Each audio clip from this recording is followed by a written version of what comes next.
All right, we are now streaming live. Okay.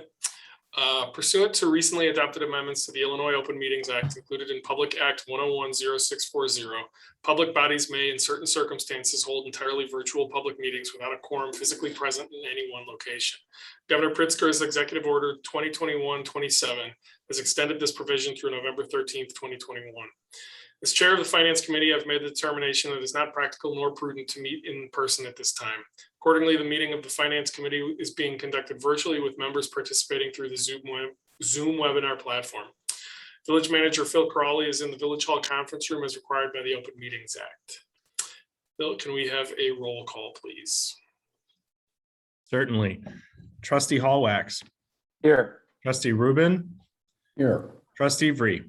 Here. We have a quorum. All right. In accordance with the supplemental rule the board approved on April 16th, 2020, here's how public comment will be taken at this meeting. The email address and telephone number designated for public comment for this meeting were published with the meeting agenda. In a moment, I will ask Jordan Lester to read the public comments that were submitted prior to the meeting. If anyone would like to submit a comment during the meeting, please email your comment to glencoemeeting@villageofglencoe.org. Comments submitted during the meeting may be read at the end of the meeting. The written comments should be limited to 400 words. Jordan, are there any public comments prior to? No. Oh, no, we did not receive any comments tonight. Someday. Okay, so now we can move into the actual agenda. Need a motion to approve the minutes from our last meeting. So moved. Second. Bill, can I have a roll call? Trustee Hallwax. Yes. Trustee Rubin. Yes. Trustee Vree. Yes. All right, Nikki, do you want to walk us through the monthly reports?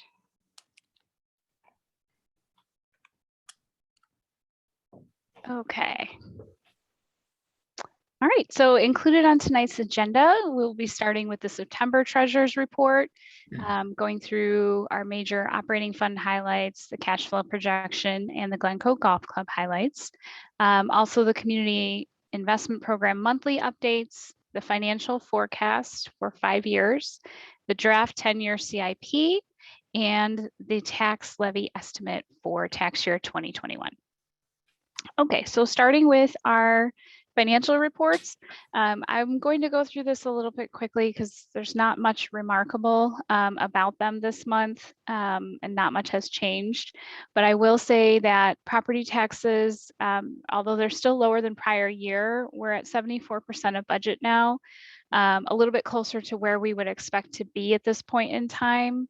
We started seeing a lot of distributions come in at the end of September, and we're seeing significant amount of distributions in the beginning of October. So as you might remember, that due date for that second installment was pushed back to October 1st. So we are starting to finally see those payments come in.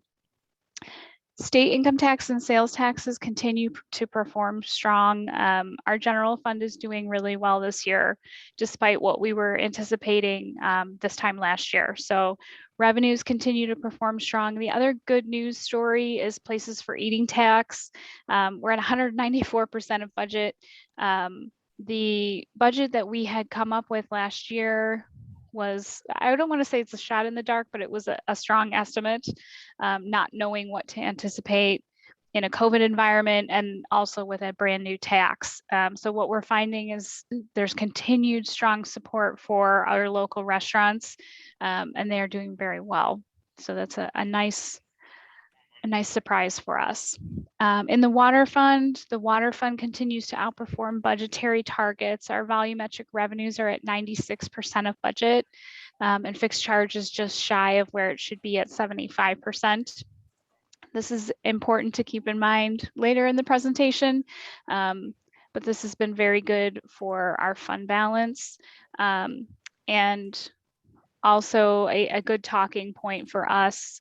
We've continued to communicate with residents on educating them of how much water usage can occur when you're irrigating or having other water heavy activities in the summer. From the cash flow projection standpoint, at this point, I think we can confirm that we are definitely seeing a shift from our use tax to sales taxes. That's related to that legislation that was passed as effective January of this year. So we are starting to see our use tax dip a little bit, and we're starting to see our sales tax kick up. So that's a combination of a lot of folks are still buying cars. I think you can see that by driving past any of the lots. There's not a lot of cars left. And we're also seeing that shift of some of those internet sales that we weren't capturing before. And now we're collecting those. So as we kind of continue with this COVID environment, long-term impacts, that is a positive from a sales tax perspective. Places for eating tax, we talked a little bit about that already, so I won't go through that again. And the last thing I wanted to touch on was the projected impact for the year. So all of these things together, let me see, make sure I can find this. Just give me one moment here.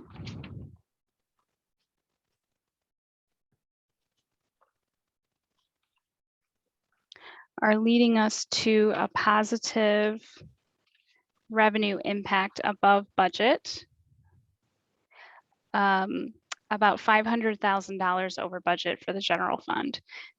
So I will remind the committee that we did budget for a $1.2 million drawdown of reserves, so we still are not projecting necessarily a surplus budget at this point, but that will minimize how much we draw down on fund balances going forward. Are there any questions on this part of the report? I had a question. With regard to car sales, I realize our sales in terms of getting the income in runs with a several month lag. But given what we're reading about car dealers not being able to get cars to sell other than perhaps somebody like CarMax that's selling used cars, do we think that the new car sales are in fact continuing as they might otherwise be, or are we expecting a material dip there? I don't know that we're necessarily predicting a material dip. It is possible that it will dip along with that. I know Phil's had some conversations with our local car dealerships to talk about some of the logistical delays that they're experiencing. And what we're hearing is a lot of the new cars won't be around or available for sale for quite some time. What I don't know how the car dealerships are handling new car sales that are happening now. If you order it now and you don't get it until later, how they're accounting for that. So it's possible we might start to see a dip, and then we would see an increase again when those cars actually come in and are delivered. But as of this point, oh, go ahead, Phil. Nikki, I'd just add to that I think certainly what we are seeing in terms of sales, even in the numbers that are coming through now, are very strong used car sales. I know CarMax is producing very well right now in terms of their sales volume, and that is driven in large part by the fact that it is difficult to get new vehicles. What we've been seeing is that we're expecting new car production to continue to be somewhat constrained, at least through the middle part of 2022. I think we're going to need to watch very closely and continue to monitor how our dealerships are faring through this. These are unusual times. We're seeing it certainly even in our own purchases. While we're not buying, cars or civilian-esque vehicles, we're seeing the delays in all of the vehicles that we've purchased this year. Our squad cars, thankfully, we were able to get off kind of the last two off the lot, but it is definitely a slowing pattern and related in large part to the availability of certain processing components for the CPUs in these vehicles. So I think we're going to keep a close watch on that, Trustee Rubin. Thank you. Any other questions?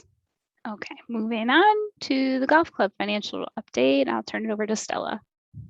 Thank you, Nikki. September was a very good month. We continued our positive trend. We exceeded our budgeted rounds by 1,390. Right now, we are over 39,000 rounds by the end of September, which surpassed last year's totals. Last year, we were closed essentially 2 months out of the season. So those extra 2 months this year have definitely helped. Revenues exceeded our budget by 36% in September. We were happy to host the family service golf outing. They had over 90 participants. This is the 3rd year in a row that they've had it, and it's a very lucrative fundraiser for them. Speaking of fundraising, Friends of the Glencoe Golf Club update. Our current balance in our Friends account is $152,271. We are actively searching for a campaign director and believe that we have the right person that we are going to make the offer to.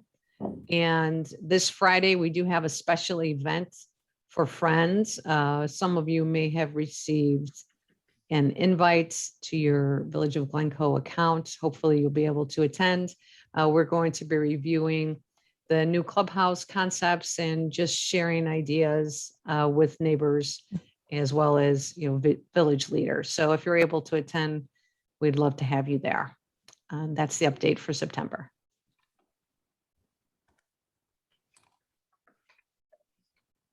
Any questions for Stella?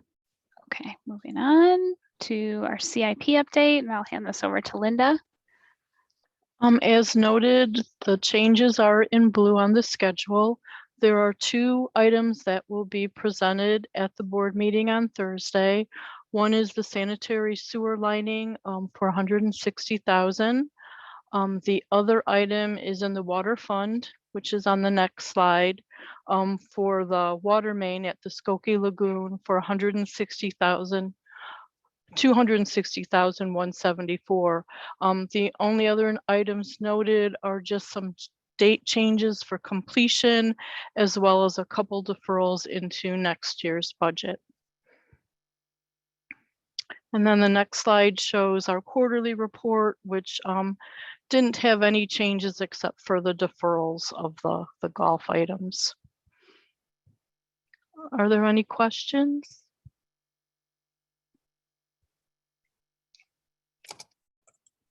Thank you, Linda. Okay, moving into the financial forecast. Okay, so included in your packet is the 5-year financial forecast. So it was running from our calendar year 2022 budget through calendar year 26. Continues to focus on the major funds. So we have general, water, and MFT. And the main factors that we focused on this year, obviously, we can't ignore some of the lingering impacts of COVID-19 and what that might mean for us. There's still some unknowns there. Prioritization of infrastructure improvements continues to be a primary concern, just from the large scale of expenditures that we have down the road. And logistical challenges, we just talked about a little bit of it with the cars, vehicle sales. Also obtaining equipment, we anticipate that being a challenge as we move through the next few years, especially in the near term.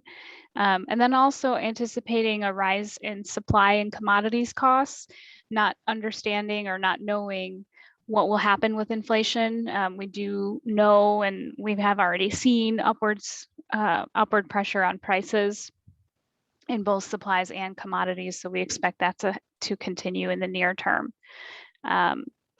Debt financing and designing fee structures around cost as we get into the CIP later in the evening.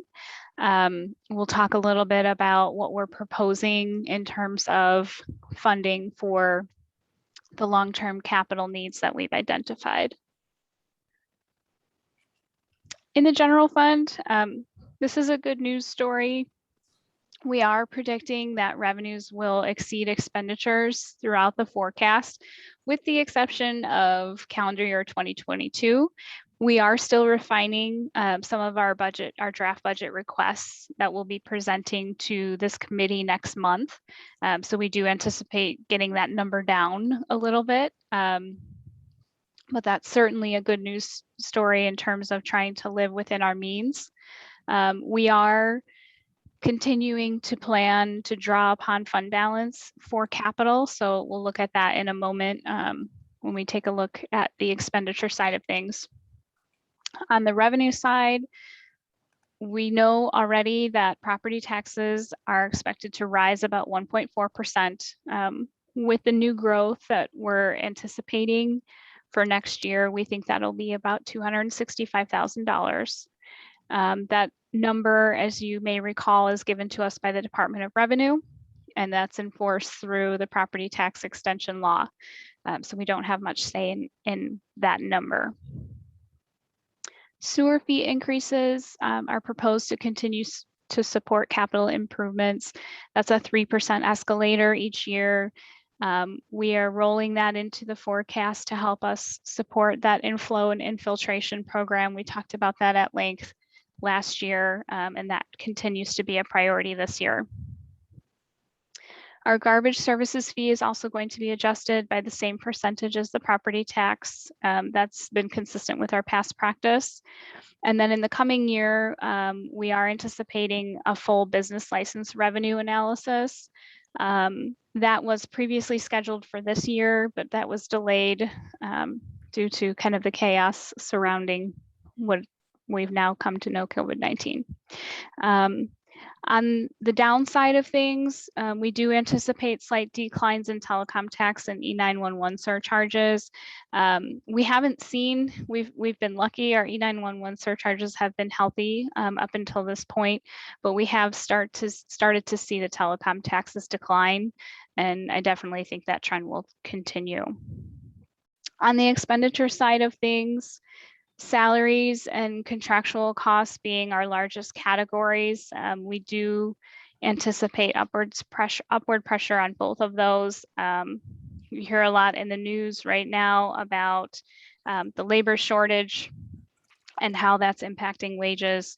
It's becoming more and more difficult to hire, and we do anticipate that to impact the village, especially in the near term.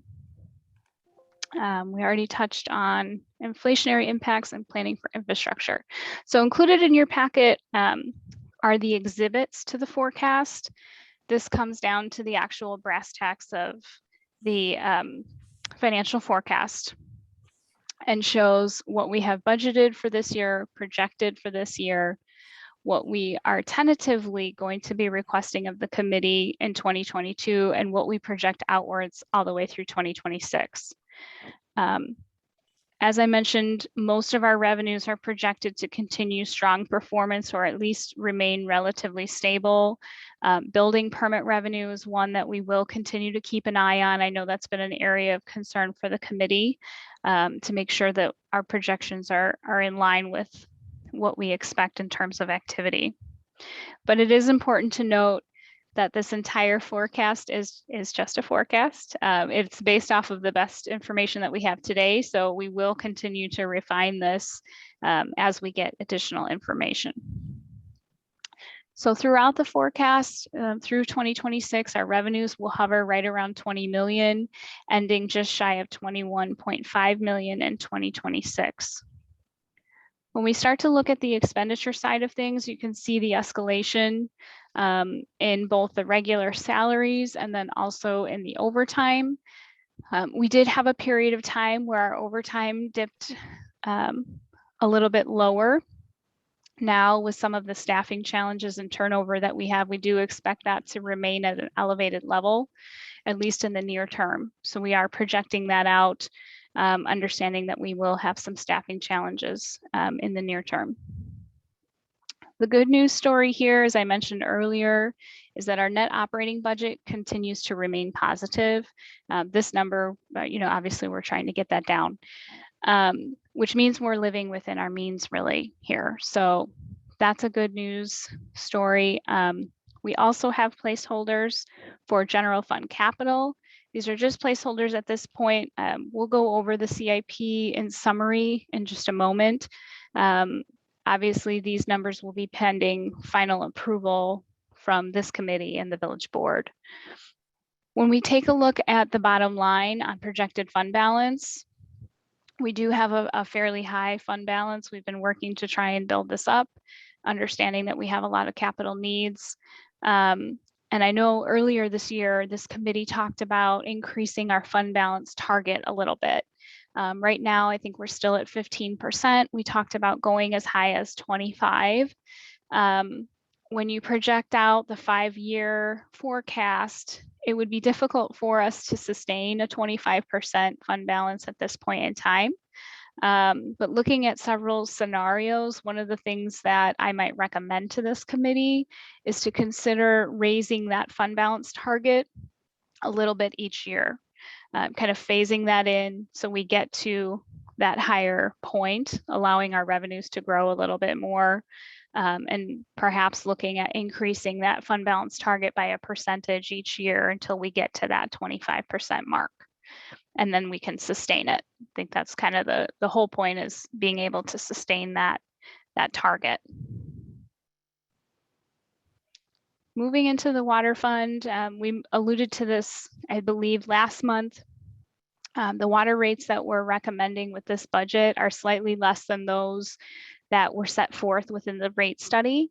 The rate study had called for a 7% increase following this year's 8% increase.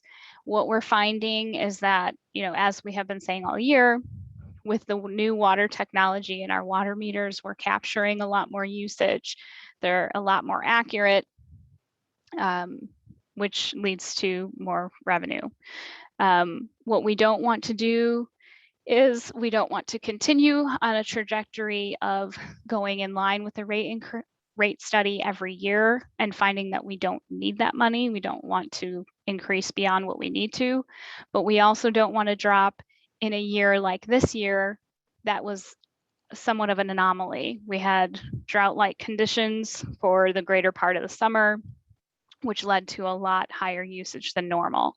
So although the water fund did really well this year, we don't want to drop and then be in a situation where we have to increase again to try and make that up. So what we're recommending for next year is to bring that increase down to a 6.5% rate increase, which would be lower than what we expected, and then revisit that every year just to make sure that our fund balance is within the targets that we expect, that we'll be able to fund both the infrastructure needs that we plan to fund with fund balance and make the payments on our outstanding debt and any future debt payment or debt issuances that we're planning. Also included in the water fund this year is one-time American Rescue Plan Act funding. It's actually 2-time because it's coming in 2 installments. We did receive about $600,000 this year. We'll receive another $600,000 next summer.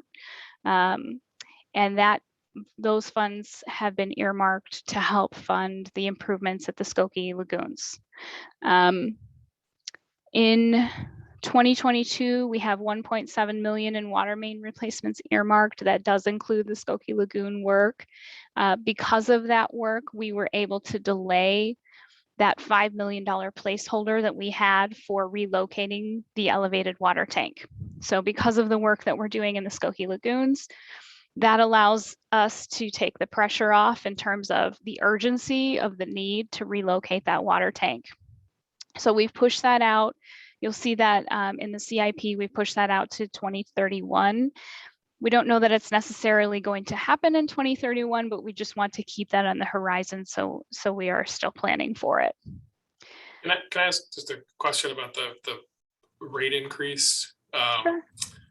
So if we bring it down relative to what we expected, but we still have significant expense. We have in the future, we have a lot of expenses coming for water. Can we bank some of that and potentially not raise as much debt so that the people who use more water are paying more for what we need to fix versus those who don't? Whereas the debt would just be spread out evenly across everybody. Am I making sense? You are. Although, so the answer to the question is yes, you are correct. We could fund more with cash. And I think that's why, well, let me backtrack. You're right. We can fund more with cash. One thing I would say is that we have opted up to this point to pay the water fund bonds back with water fund revenue. So by design, those that use more water will pay more because we are using fund balance to pay the bonds off instead of the property tax levy. So that's only true for water funds. But yes, the whole reason why we're taking the rate down a little bit is because we scaled back our alternate revenue bond issue.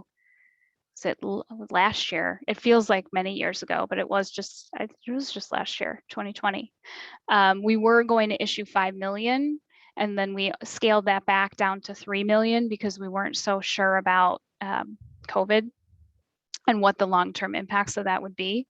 So because we scaled that down, we felt safe kind of bringing this down 0.5% because the bond payments aren't as large as what we would have anticipated in the original rate study. So we've kind of pushed that out a little bit. So included in the financial forecast is kind of keeping those rate increases relatively steady, but spreading them out a little bit over time and not having them be so high. What So I was think it? What did we plan on? it was 7%. So for this year, it's really not that big of a difference. Okay. Yeah, but that's a good point. You make good points. Okay, any other questions on rates? And we are recommending that we evaluate this every year because it is, as we get more information with the new water meters, we'll have a better feel for what's quote unquote normal usage and what we can count on going forward. So we can kind of tweak those rates as we go. Trustee Rubin. I a quick question, not about the rates, but in the projections, did I read it correctly that we think salaries are going down in the water department in, was it 2023? Is that because of expected retirements? Or? I believe we have an attrition factor in there. Okay. Because I was just curious. I just never expect salaries going down. We were in a situation of a potential overhire because of transition in the water plant. So we were expecting that to kind of drop back down. Okay. All right. Thank you. Good question. All right. Okay, so moving on to the actual meat and potatoes of the water fund projection. We did bring our volumetric water sales down quite a bit, anticipating a more normal year next year. That'll ultimately depend on rainfall and the rates of irrigation that we see going forward, but we wanted to make sure that we kept that estimate realistic. We do have the placeholders here in other revenue for the ARPA funds. And then in 2023, you'll see this with the CIP, we're proposing another alternate revenue bond issue, and that would fund additional water main replacements. Looking at our net operating budget, we do remain positive, which is a good thing in terms of building up that fund balance and using that towards capital and towards our debt repayment as well. So you'll see that our fund balance dips down a little bit next year, and then it pumps back up with the infusion of cash from a potential bond issue. And then that would sustain the program for 3 years after that. I don't want to get hung up too much on just your projections, but dropping from our budget of 2021 by 200,000 to our budget for 2022, not actual. I mean, I know we're forecast, but is there a reason why we're going even well below budget of last year or 2021? I think we just took an average of what we've seen over the past few years, and we escalated that by the rate increase. I mean, we could certainly bring that up if you think it's too low. I don't know. I mean, Yeah. I don't know. It's a big drop from one budget to the next budget when projected was significantly higher than the last budget. We can take a look at that before we bring back the draft budget to you. Just make sure that that's a good estimate. Okay. It's a good point. Good question. Okay. Okay, but overall, I would say we are on a path of what the rate study was designed to do in terms of adding to our fund balance in the long term and providing that funding that we need for infrastructure needs in the long term. On the motor fuel tax fund front, these are not large dollars considering the entire budget, but this continues to be funded with motor fuel tax and our local fuel tax that was implemented last year. That's that 3-cent per gallon tax that we added. And then 2022 will also mark the final year of our Rebuild Illinois funds. You'll see that this is the third year of about 191,000 total. That's adding about 574,000 to our fund balance, and that will supplement the road program. As you might remember from prior years, typically what we do with motor fuel tax is we allow those taxes to aggregate, and then every third year we use those funds that have been aggregated to help supplement a road program. That in the past it's been about 600,000. We've bumped that up to about 700,000. So these funds will supplement the overall road program that will also be funded with referendum bond funding. So some of that will come from the capital projects bond fund. Nikki, we only have the one gas station too, right? Downtown. Correct. Okay. That's it. It's a lot of tax from one place. Well, this is also, this line is combined. So this Right. is what we get from the state plus what we get locally, but what we get locally is pretty significant, which is great. And there's a lot of local support for our businesses here. On the debt side of things, this is obviously pending final review by this committee of the 10-year CIP.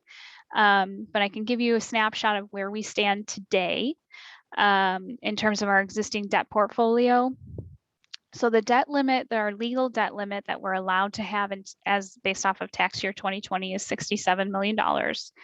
We currently have 28.8 million outstanding in GO debt and another 2 million in an IAPA loan.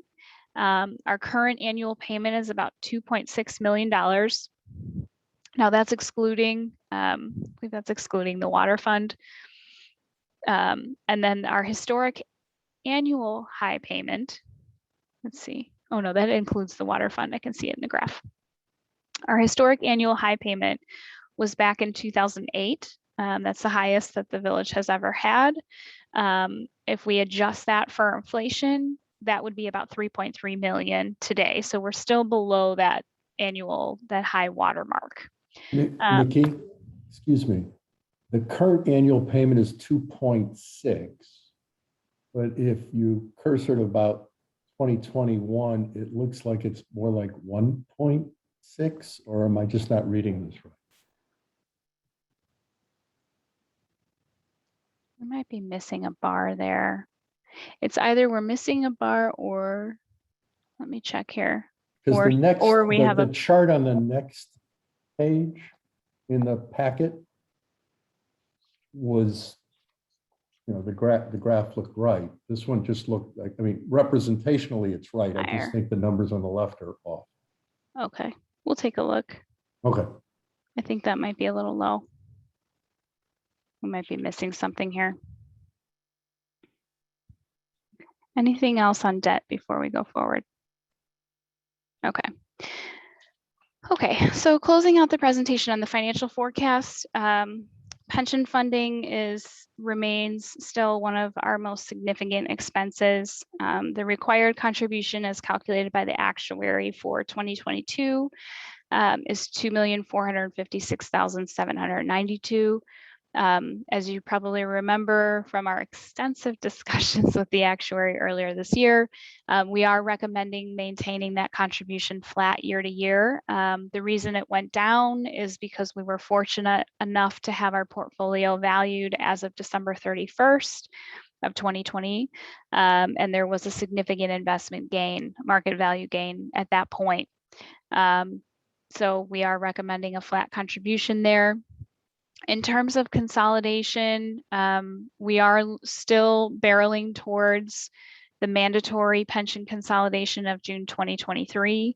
The last we've heard from the police consolidated board is that they were targeting the first quarter of 2022 to start transferring assets. We still are unsure of when we would start to see savings from that consolidation, because there is a significant transition that will need to occur once all of those assets are consolidated, and they need to reallocate those. So there's going to be some investment fees before there are savings. So we're hoping to see that in the out years. This graph is a little scary. You can see how much our contribution has grown in a relatively short period of time in government years. So this is definitely something that we want to try and curb sooner rather than later and not rely entirely on consolidation. So the forecast does include contributions in accordance with the policy change that the board made earlier this year. So we'll continue on that trajectory until we have more information on consolidation, and we might be able to modify this again. Next steps on the forecast, any feedback that you gave us today will be incorporated into the development of the draft budget, which is going to come before you next month. We're splitting that presentation between the Finance Committee on Tuesday night and the Committee of the Whole on Thursday. There'll actually be 2 finance committee meetings. We're just gonna Rename. rebrand Committee of the Whole as Finance Committee. Thank you, Manager Corrali. Appreciate that. And then we will also be presenting fee recommendations in November as well. And at this point, I'm happy to take any other questions on the forecast. So just, Sorry, go ahead, Jonathan. I was just gonna say, in the presentation in the packet under Illinois income tax, the graph looks like it's not right.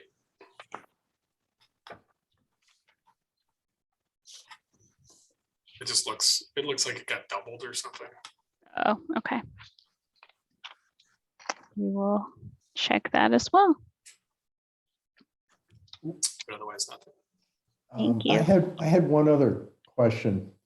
Could you all remind me, what is the current floor that we want to have? I've seen 2.5 million. I've seen 15%. I've seen 2 months. I know we talked about this at length earlier. What did we resolve that it was currently, absent the fact that I understand we want to perhaps bump it gently over the next coming year? The current floor is still 2.5. We didn't adjust it. We didn't come to a consensus, but I think where we left off is that we would have additional conversations with the committee of what you think would be appropriate. We can certainly bring back a recommendation for you, or if you have some thoughts on that now, we can take that as well. No, I literally just didn't recall. I mean, I've always been one to think that given where we're at on our numbers, 2.5 is woefully low, but that's for another day. Thank you. No problem. Okay. Anything else? Okay. Okay, so moving on to our 10-year CIP. Just make a note here. Floor. Okay, so included in your packet is the full spreadsheet of the 10-year community investment program. The 10-year plan includes $54.2 million in infrastructure, equipment, and vehicle investments in various number of categories, the largest being, as we just talked about, water main. We're anticipating approximately 18 million. I believe that water main number might include the 5 million for the water tank as well, because that seems pretty high. So we can break that category out. But still, that is the largest category, with the next being our streets, which we will be making significant progress on in the coming year. In calendar year 2022, we are proposing approximately 4.3 million in referendum bond funded projects. These are the referendum bonds that were approved in April of last year. So now we're getting to the point where we are going to start spending down those bond proceeds. So primary areas that those will be focused on would be sanitary sewer, storm sewer, sidewalks, and streets. Also, those will be supplemented with just shy of $1 million in grant funding. We talked a little bit about the American Recovery Plan Act funding. That's about 1.2 million in the water fund. And then we have that Safe Routes to School in the general fund. That grant has rolled over again.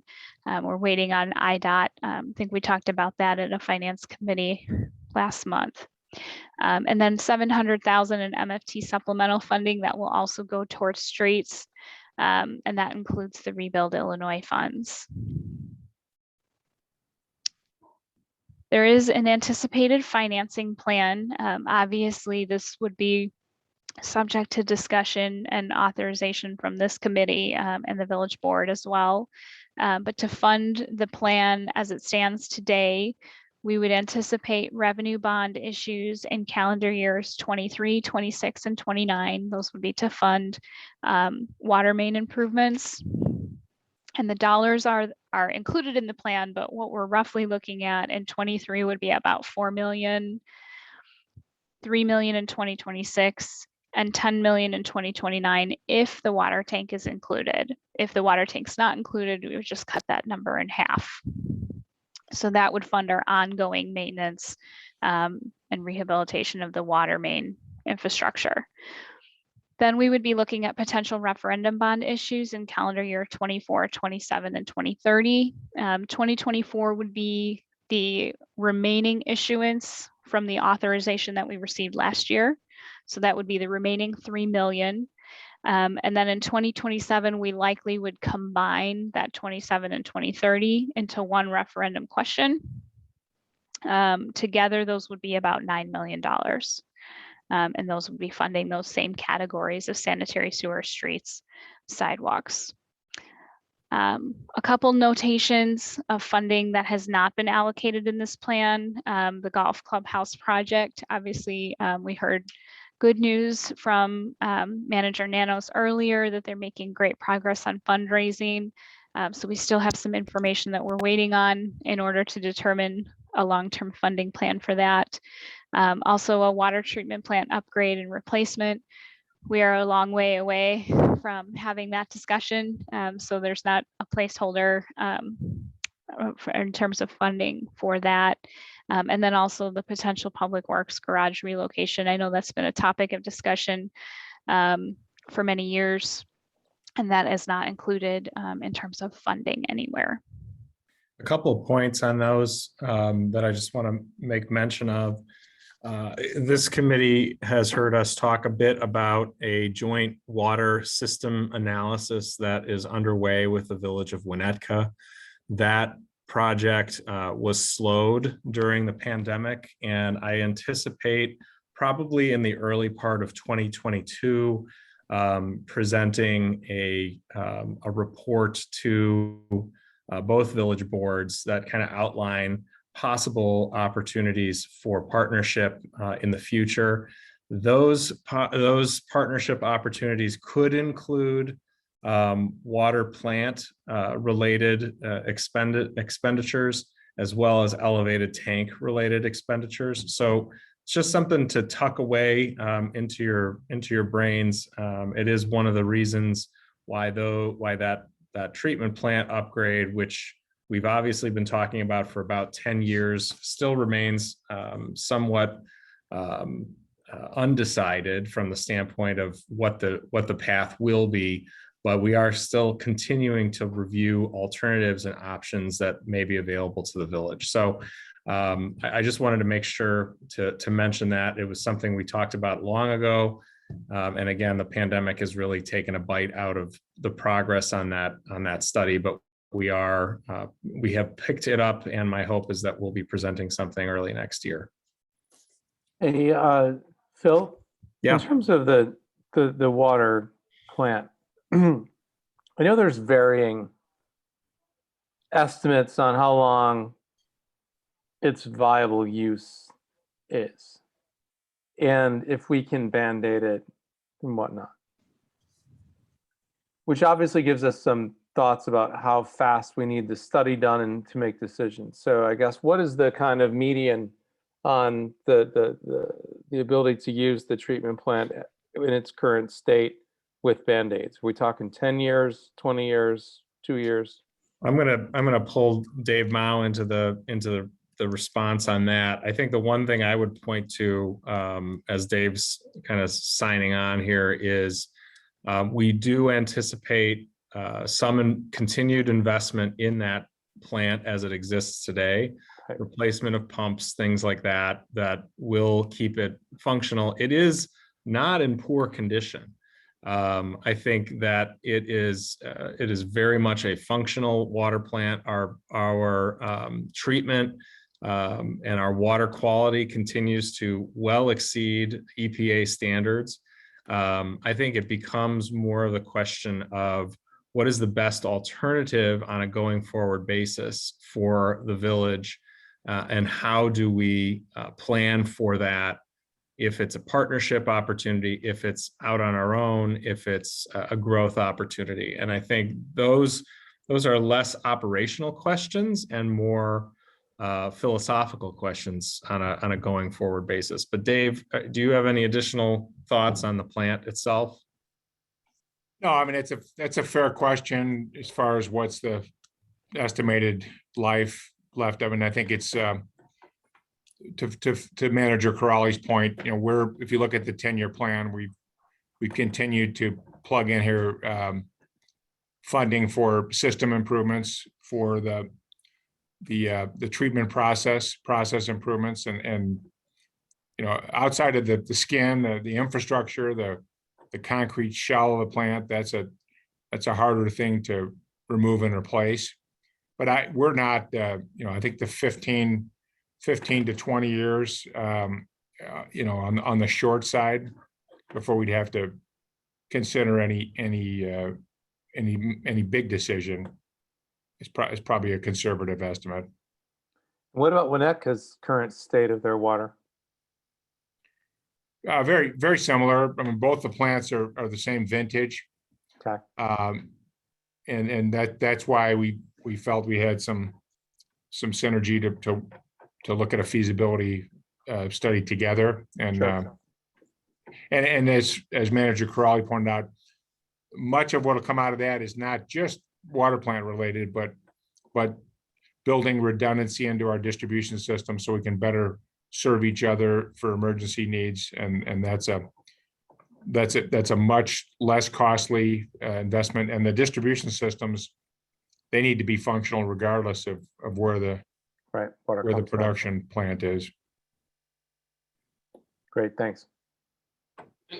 Remind me, when we did the water discussion, I guess it was 2 years ago, 1 year ago, I don't know when it was, but did we talk about so many revenue bonds? I don't remember having this many revenue bonds, but I might be wrong. It was similar. Let me pull that up. Hold on. Hopefully I don't lose you guys here.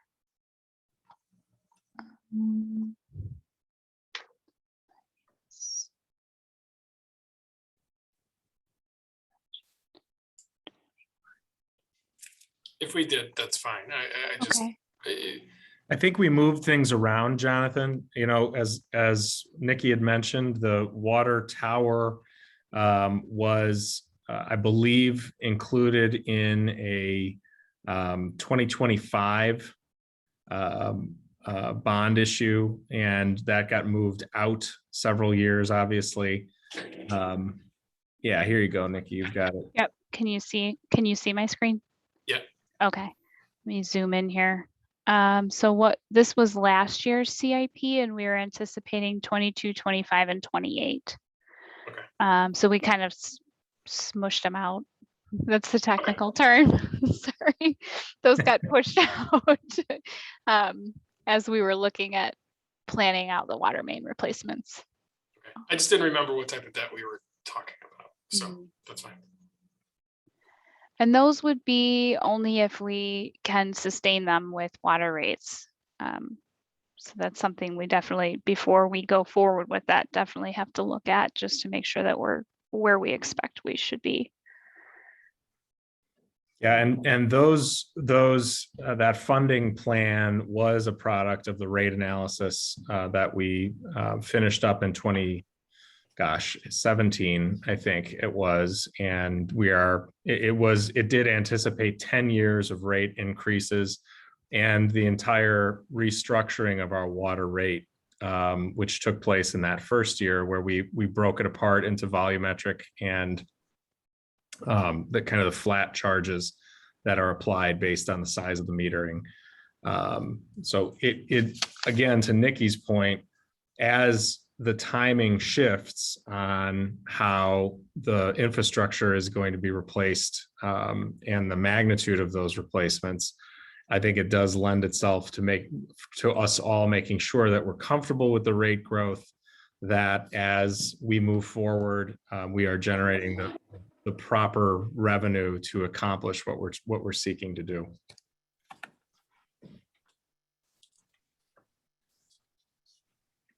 One thing, as we're talking through CIP, just as a point, we are next year, there is a not insignificant amount of equipment and vehicles across our operating departments that we are working through justifications on. And I am working through that with the both Public Works and Public Safety departments.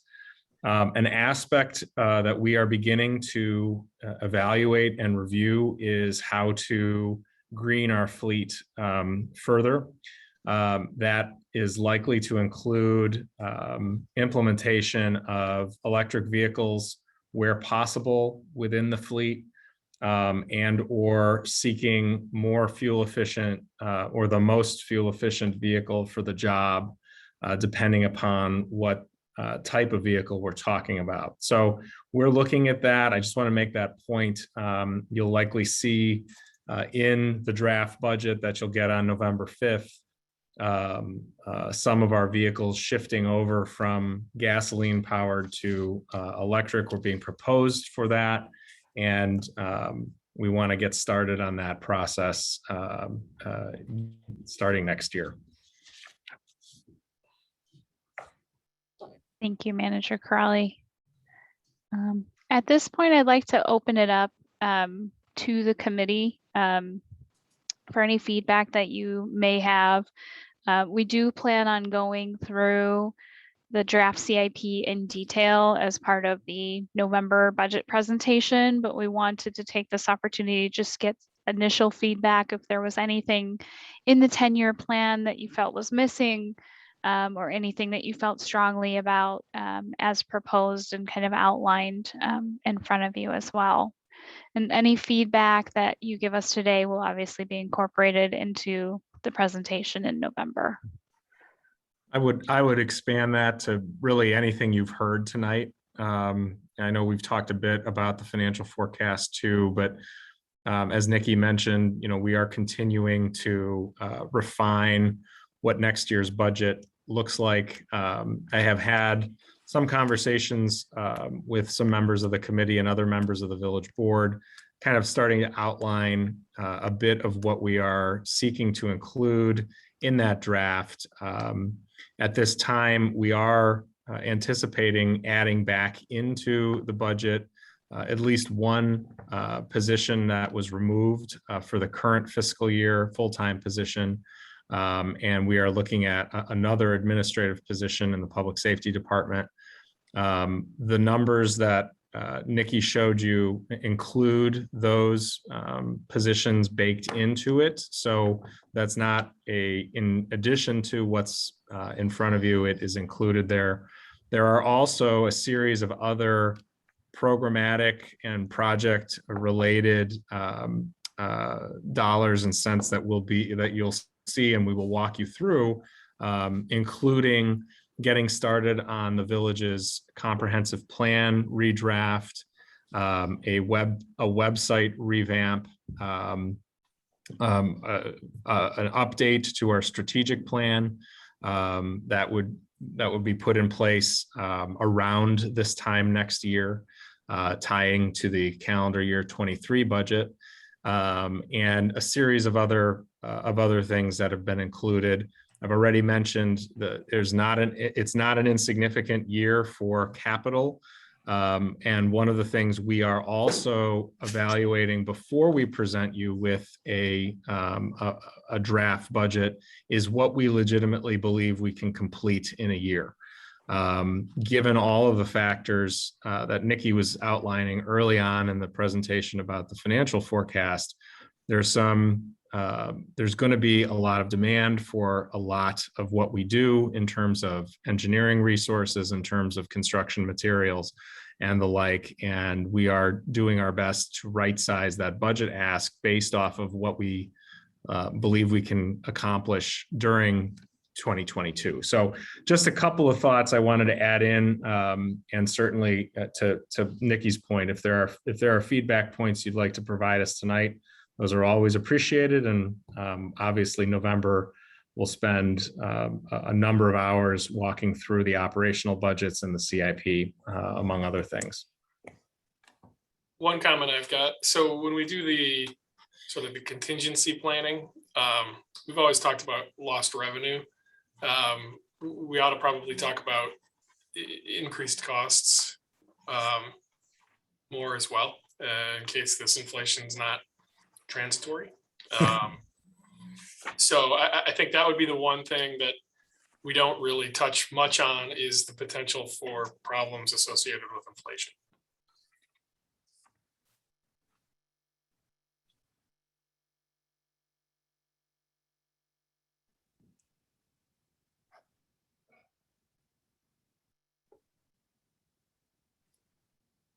That's helpful. Thanks, Trustee Bree. Any other initial thoughts? Hey, if we have time, can we look at page 19 in the packet and the property tax revenue and the rate of change? I just wanted to look at this. I know that there's some explanations with stub year and the delays in payments, but if we have, this meeting's wrapping up kind of quick, if we could just look at that real quick. Sure, let me pull that up.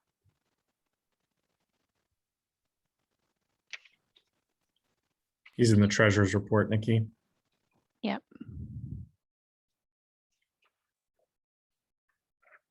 Am I on the wrong report?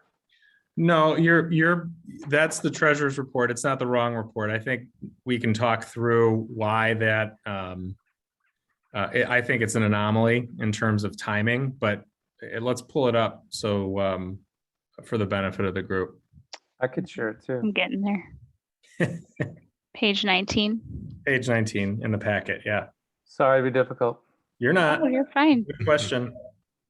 Because I can just tell you, when people stop you on the streets to want to talk to people on the board, this comes up.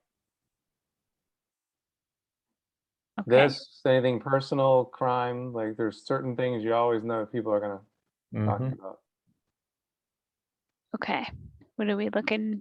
So I just want to End understand. of the chart.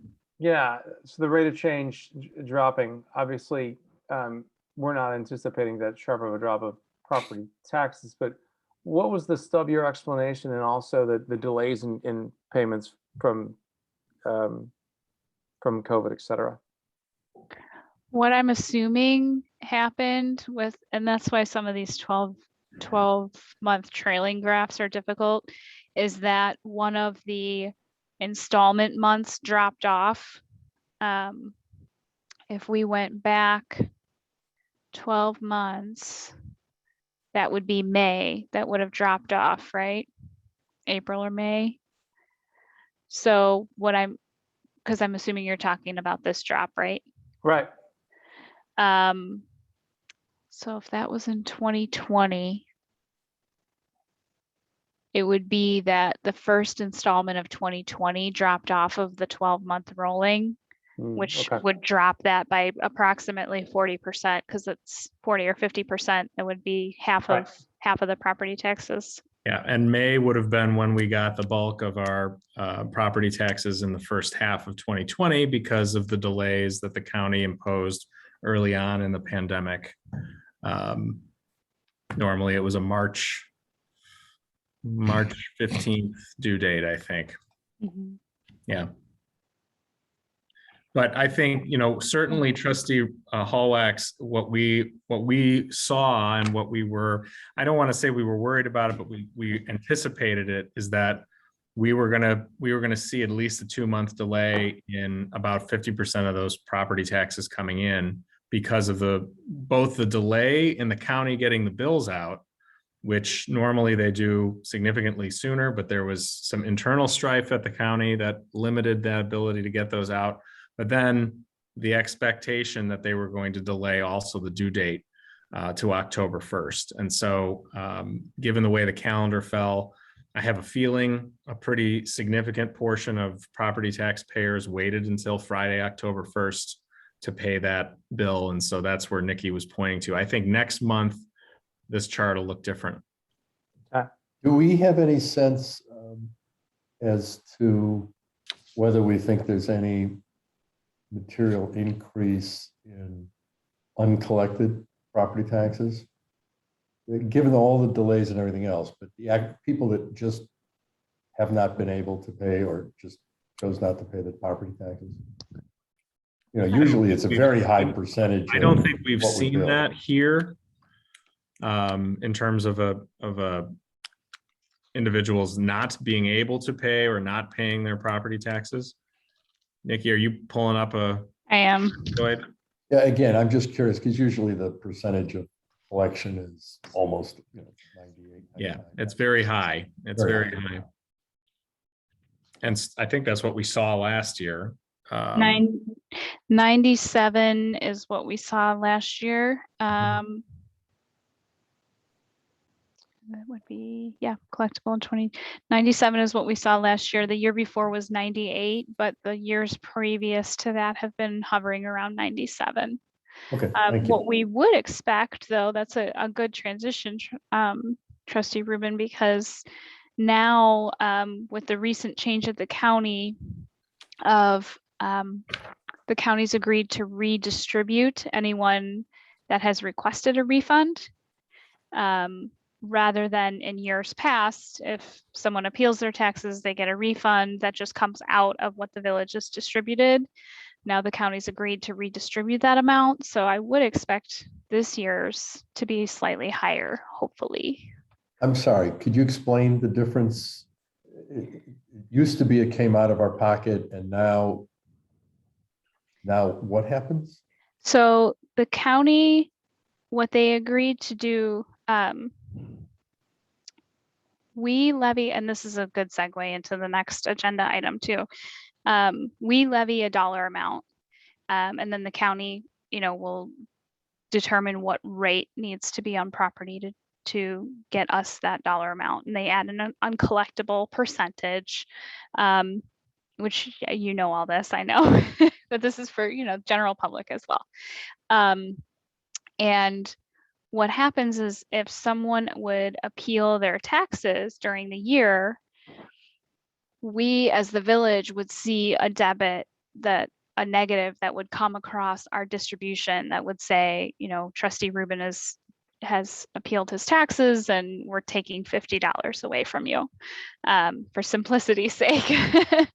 And we would never see that money. Now what the county has agreed to do is we had levied that $50, we should get it, regardless of whether or not someone would appeal their taxes. So they have agreed to give that back to the village. Now, I don't know the mechanics of it yet because this is brand new. So I don't know if this is going to come in the next year's distribution or in the current year's distribution, but I have to imagine that that would need to be allocated amongst the taxpayers in order for us to get that $50, because the county is not going to just give it to us out of the goodness of our hearts, of their hearts. So the good news is we would get that money back instead of just being out those dollars. Well, presumably at some point, they're going to charge your account in some way, as you just pointed out. It may just be delayed, or when they collect it back from you, maybe the following year before they pay the refund or something like that. So I As think opposed to when you make the claim, is that what it is? Gary, this Howard, it seems like if you are able to lower your taxes, that means that the rest of us on this call have to pay more. But the village gets the same amount in any event. Is that, Nikki, is that the point you're making? yes, that's very well said. Yes. But that's prospectively. If someone pays their taxes and then puts in for a refund, that refund may come years later. And at that point, there's no sharing, past tense. So the money had to come from somewhere. And that's what I'm asking. So right now they debit the village. And from what I understand, that they will issue a refund and they will probably still debit the village. But at some point those taxes will be redistributed amongst the rest of the residents, and the village will be essentially made whole, which does not happen now. If nobody made a refund claim or was successful, are you saying then you will have collected because they put in an unpaid amount or uncollectible or refund? Is because they take that into account, is that it? That there will be some of that, what would happen to the money? That you'd be collecting more than the gross?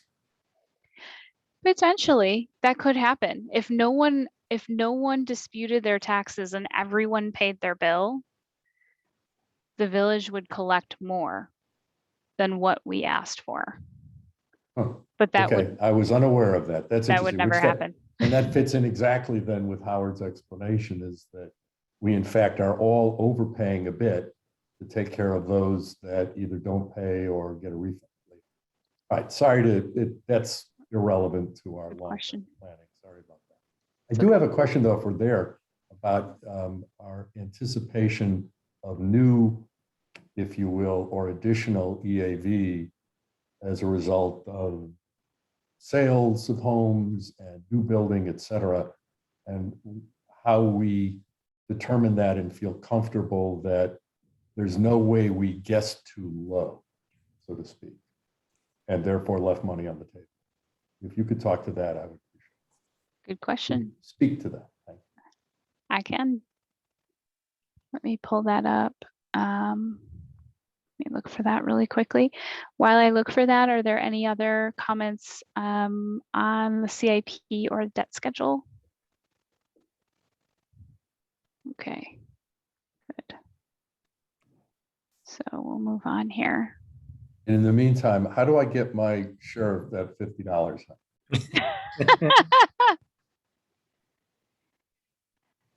think in Cook County, you just ask for it. But we do. I'm sure it doesn't work like that. Never mind, just the joke.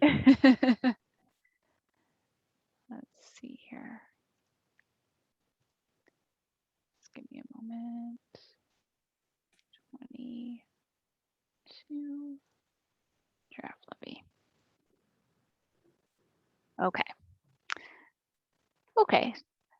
Trustee Rubin, are you okay with me addressing that in just a moment? Okay.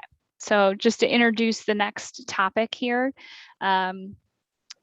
each year we do have to present the property tax levy estimate for the Finance Committee's review, and then we schedule a property tax hearing where we can hear comment from the public if they have concerns or questions about the levy.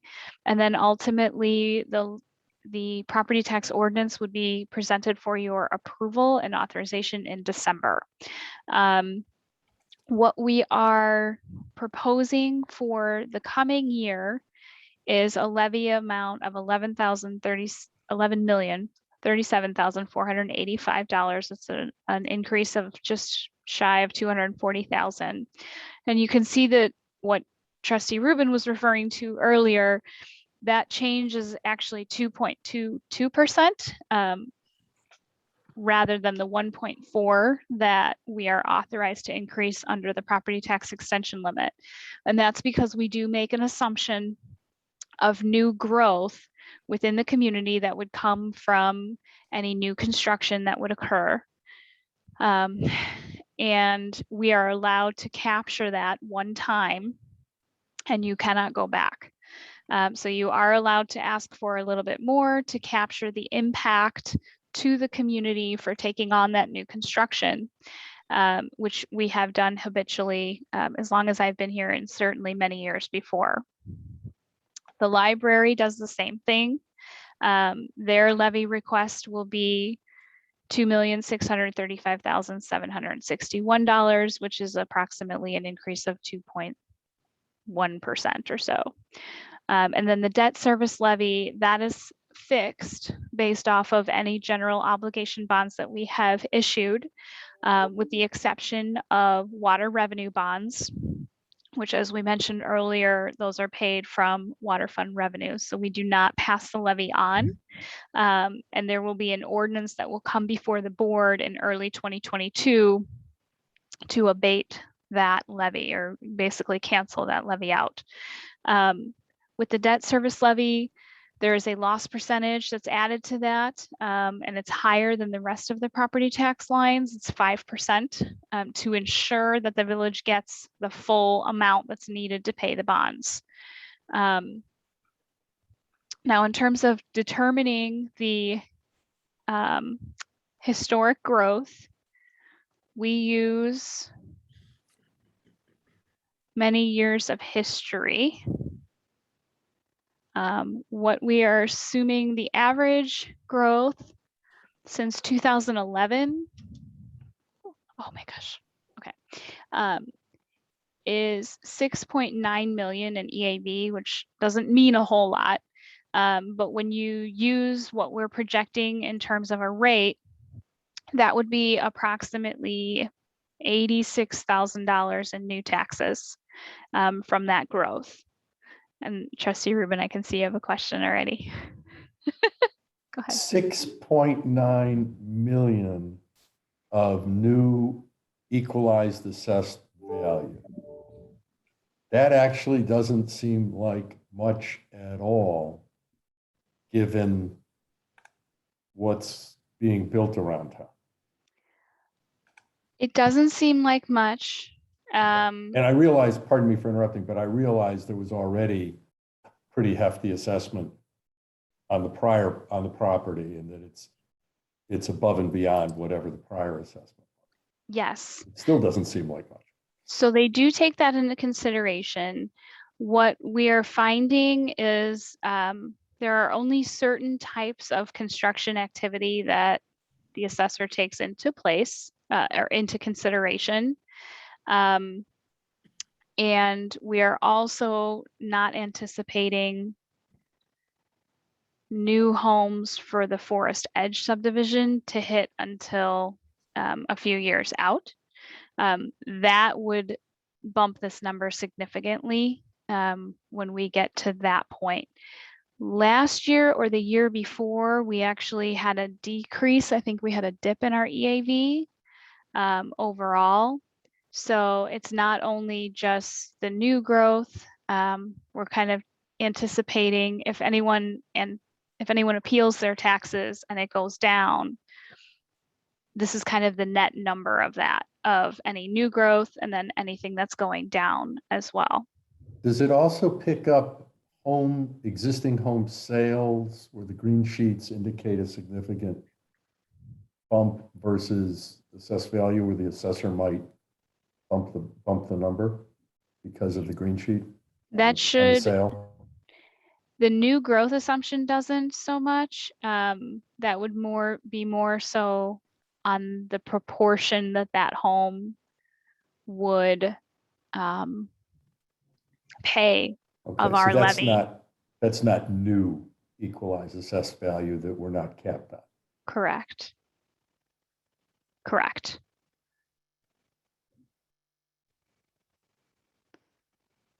Thank you. And no problem. Okay. So the total levy, including everything, debt service, fire, and the library is 16 million. It's a 4.2% increase from the 2020 tax extension. What's driving that percentage is the increase in the debt service levy.